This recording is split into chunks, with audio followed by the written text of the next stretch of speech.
പ്രതിപക്ഷ നേതാവ് വി.ഡി. സതീശൻ നയിക്കുന്ന പൊതുയുഗയാത്രയ്ക്ക് പാവറട്ടിയിൽ നൽകുന്ന സ്വീകരണം വൻ വിജയമാക്കുവാനും 500 മഹിളകളെ പങ്കെടുപ്പിക്കാനും യു.ഡി.എഫ് മഹിളാ വിഭാഗം തീരുമാനിച്ചു. സ്വീകരണ കമ്മിറ്റി ഓഫീസിൽ ചേർന്ന യോഗം മഹിളാ കോൺഗ്രസ് സംസ്ഥാന ജനറൽ സെക്രട്ടറി സുബൈദ മുഹമ്മദ് ഉദ്ഘാടനം ചെയ്തു.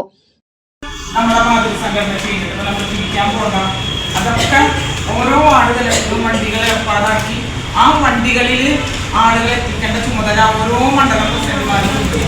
ബ്ലോക്ക് പ്രസിഡന്റുമാർ തരുന്ന നിർദ്ദേശങ്ങൾ നിങ്ങൾ പാലിച്ചുകൊണ്ട് മണ്ഡലം പ്രസിഡന്റുമാർ ഭാരവാഹികളെ എല്ലാവരും നമുക്കിപ്പോൾ വാർഡ് കമ്മിറ്റികളുണ്ട്. വാർഡ് പ്രസിഡന്റുമാരോട് നിങ്ങളെ വാർഡിന് വണ്ടി വരുന്നുണ്ടെങ്കിൽ വാർഡിൽ നിന്ന് ഏറ്റവും കുറഞ്ഞത് ഒരു 10 സഹോദരിമാരെ ഓരോ വാർഡിൽ. പാവറട്ടി ബ്ലോക്ക് പ്രസിഡന്റ് മീര ജോസ് അധ്യക്ഷത വഹിച്ചു.